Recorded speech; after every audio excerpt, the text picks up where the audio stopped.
Let me start with a question. Who in this room would say that they were a Marxist? Okay, about half of you. So it's going to be a relatively easy job. Okay. Let me start by talking about Marx and talking about how our enemies view Marx. And I'll start with the periodical that's best described as the opposite of Socialist Worker, so the Financial Times. Last year was the anniversary of Marx's birth. Marx was born in 1818. There was a lot of celebration around the world and so on.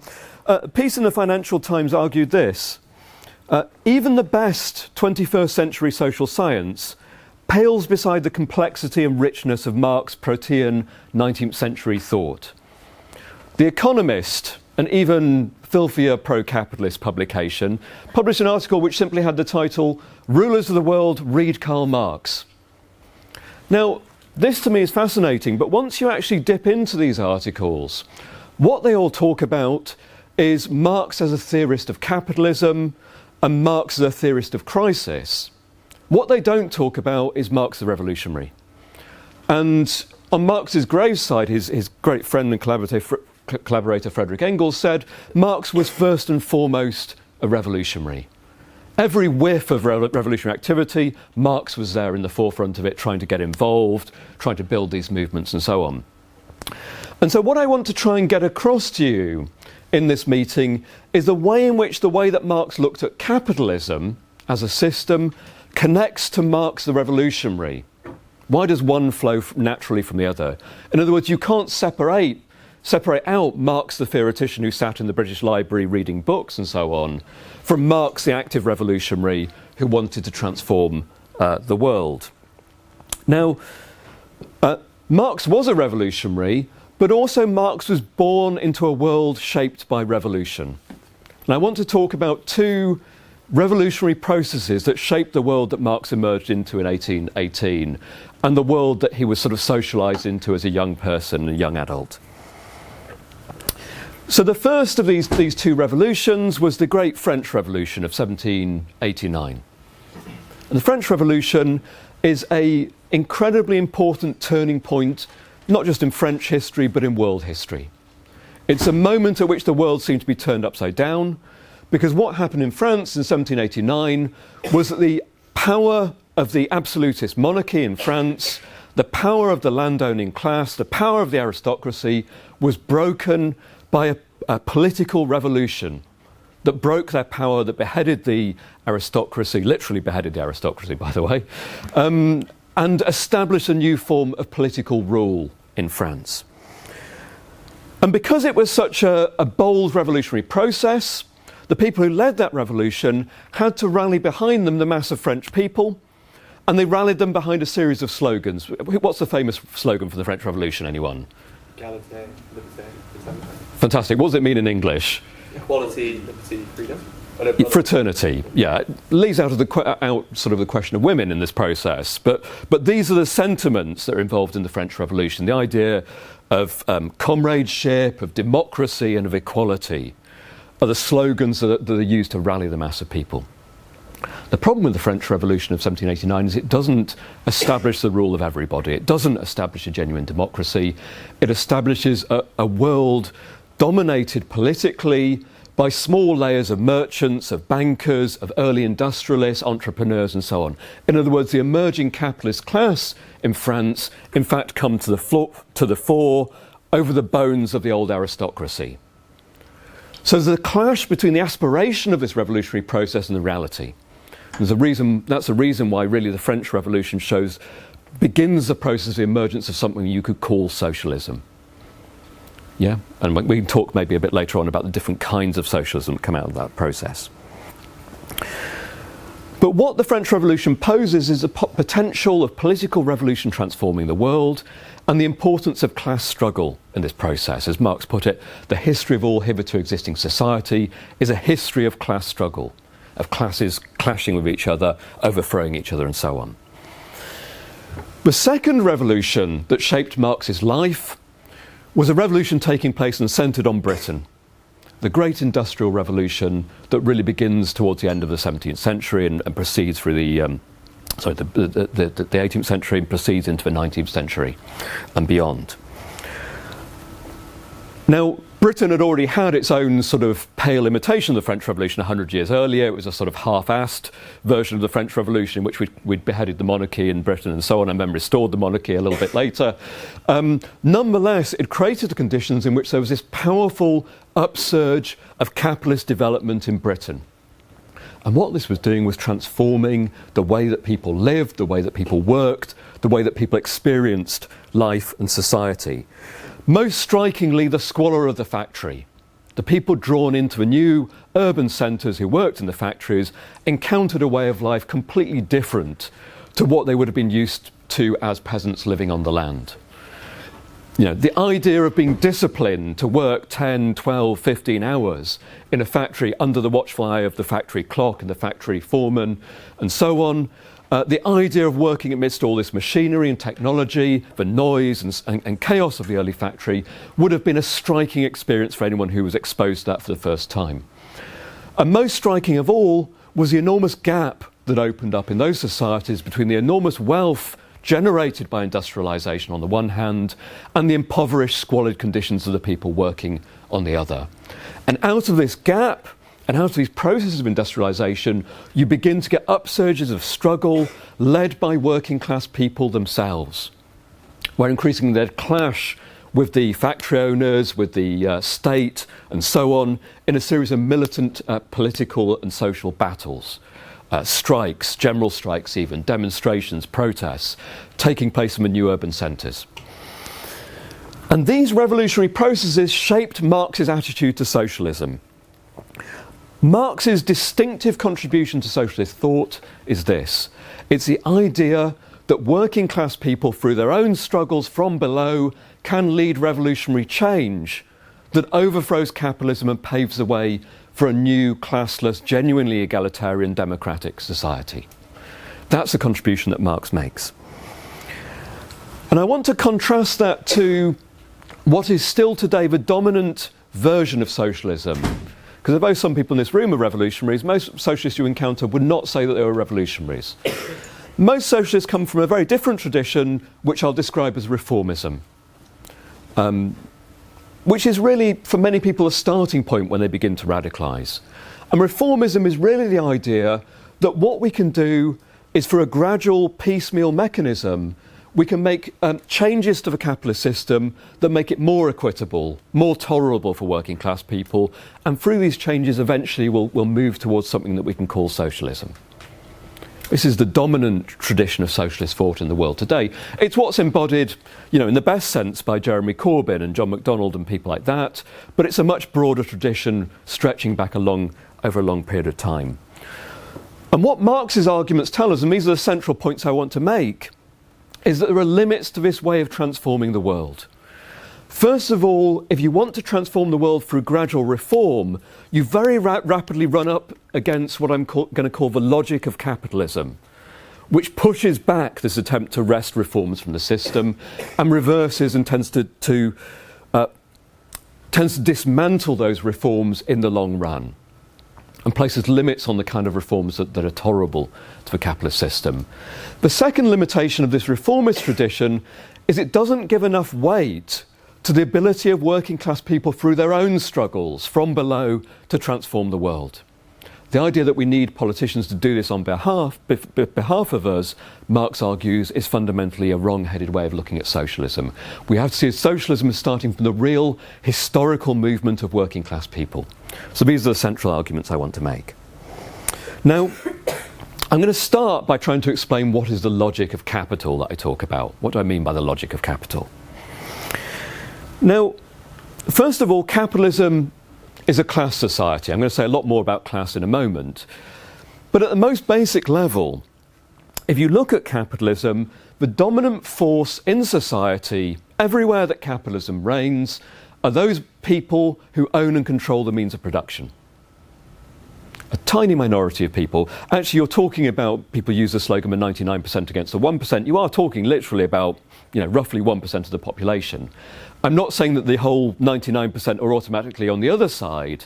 There are lots of people who are caught in the middle of this conflict.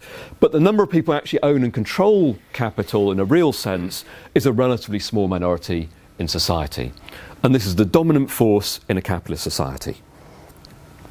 And this is an obvious point. We live in a parliamentary democracy, but does anyone truly believe that my say or your say as an individual carries the same weight in society as someone who runs a major capitalist corporation or a bank or a hedge fund? Absolutely not. Power is not distributed in a democratic way in a capitalist society. Power coalesces in the hands of a small minority of capitalists. Now, the capitalists are all characterised by their desire to keep going a system of exploitation. I'll say more about how they exploit working class people in a moment. What I want to focus on at the moment, though, is not so much the battle between capitalists and workers, but the fact that there is an ongoing battle between the capitalists themselves. That the capitalists are, as Marx described them, like a band of hostile brothers who are constantly at each other's throats. In other words, the capitalist dynamic is a dynamic of market competition. And this is completely new in human history. I'm not saying that there weren't markets in earlier societies. If you go back to Greek or Roman society, you see markets. But the idea that everything you need to survive, pretty much, comes via the market is an idea that emerges only with the birth of capitalism. And characteristically on this market, people, both workers and capitalists, buy things from capitalists, from people who sell goods on the market, and these capitalists are in competition on the market. Now, the competition is often nonsensical. I don't know why there's competition between Pepsi-Cola and Coca-Cola. Don't understand it. Don't understand the competition between McDonald's and Burger King. It's completely baffling. It's completely irrational. They're all selling crap. It's disgusting.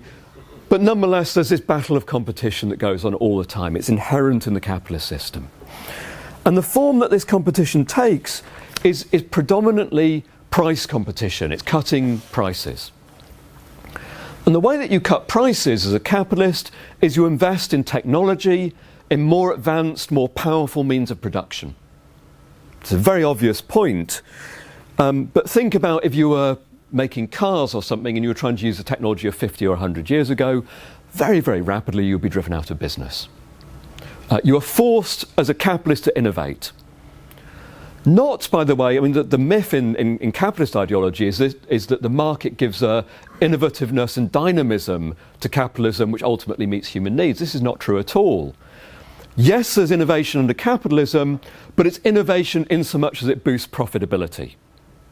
So there are lots of innovations that are not put into practice. Certain forms of medicine that are not very lucrative to sell because they're only really sold in the global south, for example, are simply not produced in large amounts because it's just not particularly profit making. But certain forms of innovation are very, very central to the capitalist system. Not only are they central, but Marx describes this battle to innovate as a coercive law. Yeah? If you're a capitalist and you refuse to engage in this process, you're very rapidly driven out of business. Yeah? So what capitalists have to do is they have to try and make as much profit as they can, and they have to then plough some of this profits back into their business. A process Marx called the accumulation of capital. The way in which units of capital, the size of capitalist firms, the power of capitalist means of production grows and grows and grows historically. And this drive to accumulate capital makes the capitalist system an extraordinarily dynamic, fast-changing system.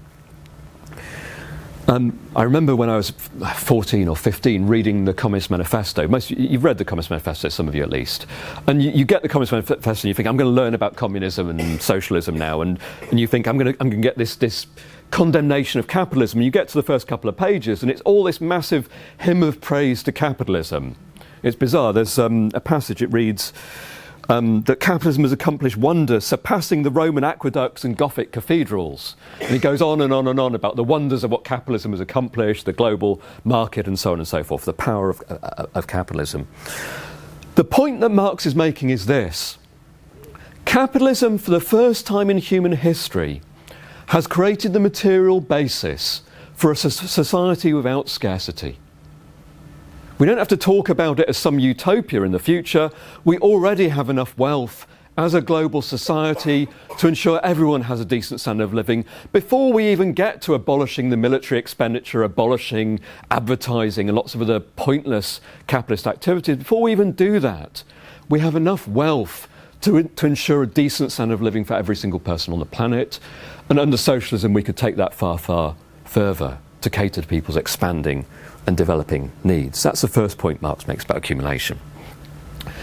Now, of course, there's a dark side to this battle to accumulate. And Marx spells it out very, very clearly. The logic of capitalist accumulation is that any barriers to this capitalist accumulation must be torn apart and destroyed. The most obvious sign of this today is the ecological catastrophe facing humanity. If you look at the nature of the ecological catastrophe that's unfolding, what we see is the way that the historical development of capitalism as this profit-driven competitive system has rooted hydrocarbon fuels in the very logic of capitalism. And breaking from that path will be extremely traumatic for individual capitalists. So it's built into the logic of capitalism. And that's true even though individual capitalists and individual politicians recognise that the system of production is destroying the planet. I mean, I know there are climate deniers and so on, but large sections of the ruling class accept this argument. It's no mystery to them. They know what's going on. The problem is, are you going to be the first capitalist running a multinational who says we're going to actually reverse this process and then find yourself at a competitive disadvantage compared to your rivals? Are you going to be the first state which drives through the kind of cuts to carbon emissions that we need? Or are you worried about losing out to your rivals? This is a very real process. There's an editorial in the Daily Telegraph a few days ago, just after the Labour Party conference, where they voted through to try and make Britain carbon neutral by 2030. And it said, this process will bankrupt the Treasury and crash the economy. This competitive dynamic places extraordinary limits on the capacity to change the system for the better. And that's why, the school kids who walked out of schools, the workers who joined them and so on, were absolutely right. If we want to effect real change, we need a mass movement. We need struggle. We need to force people to actually transform the way things are done. And it's extremely unlikely to me that we can completely avert an ecological catastrophe without beginning to break apart this logic of capitalism. Now, there are other consequences to this logic of capitalism I want to talk about, this accumulation of capital. A second consequence is you look at the way in which capitalism has impacted upon the global south, where most of the world's population live today. Capitalism is no longer a system based in Europe, in North America and one or two other countries. It's a truly global system, and as it's spread globally, it's incorporated other societies into its framework in extraordinarily traumatic ways. Often through military conquest, through colonialism, through the slave trade, through the plunder of these societies and so on, but also creating networks of capitalists within the global south who themselves exploit workers in their own country. You see this going on in China in the huge factories that exist, or in Brazil and many other countries on the planet, but are actually forced to be all the more brutal as they struggle to compete with their rivals in the global north. So very, very brutal forms of capitalist exploitation have been exported from the capitalist homeland, and it's become a truly global system in this way. And this is why it's silly to talk about, as some people sometimes do, about Marxism as some kind of Eurocentric conception of the world. Marx wasn't saying that European society is superior to other societies, quite the contrary. The only point Marx is making is that this is where capitalism breaks through first, and then it spreads and becomes a global system. And because of that, we can identify a certain logic to capitalism which applies in the global north and the global south, that applies on a global scale, whatever the real differences that exist between those different kinds of societies. The final point I want to make about this process of accumulation is it's extraordinarily destructive in another sense. The capitalist system, because it's a chaotic, unplanned system of competition, again and again throws itself into crisis. And some of these crises are extraordinarily deep. If you look at the crisis of 2008, 2009, we are still living with the consequences of this crisis, consequences that by and large are borne by working class people. I won't say more about the process of crisis because you can read a whole article if you want in Socialist Review that I've written explaining the crisis and why. This is my prediction, by next year we'll be back in a global recession, I think. It seems quite likely, and I don't think it's particularly outlandish to say that now. Now, the point I'm making here is that we live in this fast-changing, chaotic, destructive world, which again and again throws up situations of political struggle. Even in societies that appear calm, quiescent, unchanging at this point in history, won't look like that in a year's time, 2 years' time, 10 years' time. And again, if you look around the world under capitalism, you see struggles thrown up in unexpected places. You look today around the world, you see the rebellion going on in Hong Kong. You see the rebellion that took place quite unexpectedly in Puerto Rico, where they overthrew the governor recently. You look at what's happening in Haiti. You look at what's happening in Sudan. You look at Algeria. You can see countless examples where the dynamism of the system has suddenly created a social crisis and people have risen up in rebellion and tried to make change. And what I want to talk about for the last 10 minutes, have I got? Yeah. 10 minutes is I want to talk about class and why at the centre of these struggles Marx places an emphasis on the working class as a force that can actually transform capitalist society and ultimately overthrow it. So, one of the central points that Marx makes in the Communist Manifesto and elsewhere is that one of the deep contradictions of capitalism, as he puts it, is everywhere it goes, it has to create its own gravediggers. You can't have a capitalist society without building a mass, concentrated, ultimately a majority working class. And this working class, by which I mean those people who labour under capitalism for a wage, are an exploited class. They have wealth pumped out of them by capital. This is what capital does. It squeezes wealth out of workers. Now, exploitation is not unique to capitalism. If you look at any class-divided society, you'll find a process of exploitation. If you go back to ancient Greece or ancient Rome, you look at these slave-based forms of production, there's a form of exploitation. And it's really obvious to you you're being exploited because someone's standing over you with a whip and beating you if you don't work. Yeah? This is an open form of exploitation. If you look at feudal society, the old societies of the medieval period, there's a very clear process of exploitation because you produce food and other forms of wealth and someone comes and takes it from you. Takes it back to the castle and the landlord and so on. Marx argues that under capitalism there is a similar form of exploitation but hidden behind a wage packet. You take the typical, let's say it's an 8-hour working day. Marx's argument is that you probably work about 4 hours of that day covering the cost of your wage, and the rest of the day you're working to make profits for the capitalist.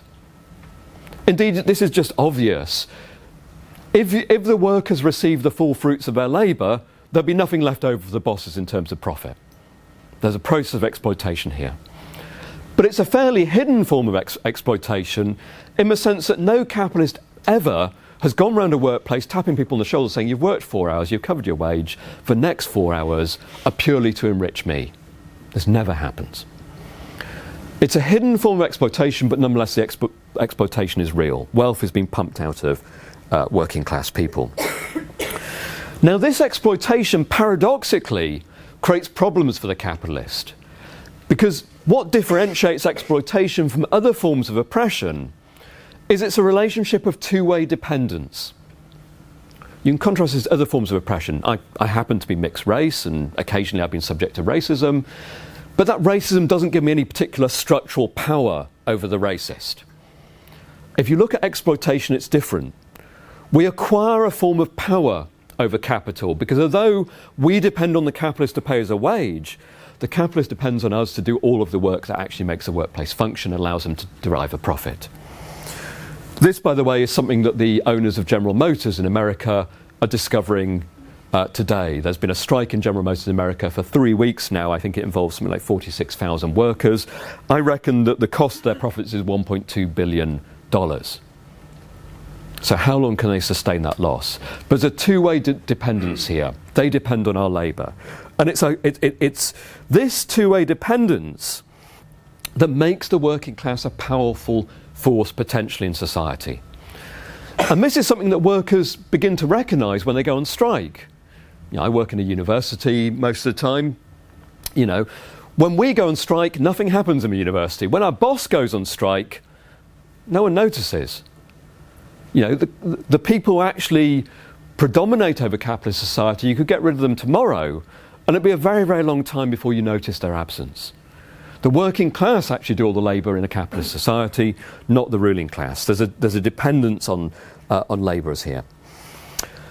This dependence has grown, and it's become a global dependence. We now live in a world for the first time in human history, and this only happened maybe 10 or 15 years ago, where the majority of people on a global scale are wage labourers. Something like 2 billion people, plus their families and dependents. This constitutes a global majority now. You include their children, the old people they care for, and so on. We are the majority class for the first time in human history. Not only is it a large class, a majority class, but crucially important, it's a concentrated class. I want to explain what I mean by this. First of all, capitalism for the first time in history draws workers together in huge concentrations called towns and cities. About 20 years ago, we passed the point in human history where for the first time most people were born, lived and grew up in urban contexts. This gives us a kind of power. We're not spread over the countryside like peasants were in feudal society. We're drawn together in these huge concentrations where we can focus our power. Not only are we drawn together in urban contexts, but we're drawn together in large-scale workplaces. There's a myth about capitalism that large-scale workplaces don't exist anymore. If you look at British society, workplaces, the average worker is in a workplace of 50 plus people. If you look at America, it's 100 plus people. And on a global scale, again and again, you see large-scale workplaces. They may not be the same workplaces as 20 or 30 years ago, but they're large workplaces which concentrate workers. Now, the problem with this conception of the world as being based on workers' struggle is, of course, workers are not always fighting. Workers aren't always in a militant mood. Britain is a long way away from proletarian revolution, I'm sorry to say, to those of us in the room who believe in proletarian revolution. The point, though, is that we're in a world in which this very dynamic of capitalism is likely to transform this context. Workers who are not fighting today, because of this position in society, are pushed or impelled towards struggle. Not because the ideas in their heads change because of clever socialists. I'm not saying clever socialists aren't important, by the way. That plays a role. But it's not the fundamental thing that persuades millions of workers to become socialists. Nor is it the case that we go in as trade unionists and organise all the workers and then they'll fight. Sometimes you can do that, but normally the logic is reversed. Normally workers start fighting, and then through these struggles they begin to realise that they have the power to transform the world. And these struggles are impelled by capitalist development, by the very tensions and dynamics of capitalist society. And what you're seeing today in Britain is a working class still recovering from historic defeats, and a working class that's been largely restructured, in which the old centres of working class resistance are much smaller. Some of these industries have been destroyed, like the mining industry and so on. But new forms of industry, new kinds of workplace have developed, based around workers who have little or no direct experience of militant class struggle. What we're beginning to see today in British society is new groups of workers discovering their power and collective organisation. I'll give you a couple of examples. A couple of years ago, the junior doctors went on strike. The junior doctors 30 years ago were seen as an enormously privileged group of people in society. Doctors only struck once, I think, in British history before then, and it was a right-wing strike to allow them to do private practice, if I recall correctly. These historically were a Tory voting or Liberal voting section of the population. Not anymore. because the conditions they work under have been reshaped in a capitalist way. The same is true of university lecturers. I'm not saying there are pros to being a university lecturer as well, but more and more it feels like an intellectual factory to work inside a university. You feel like you're drawn together in huge numbers and put under massive managerial pressure, and so you resist and you begin to fight back. We led a very militant strike just a year ago. Other examples, you look at the service sector and you see groups of workers that we were told were too weak to fight.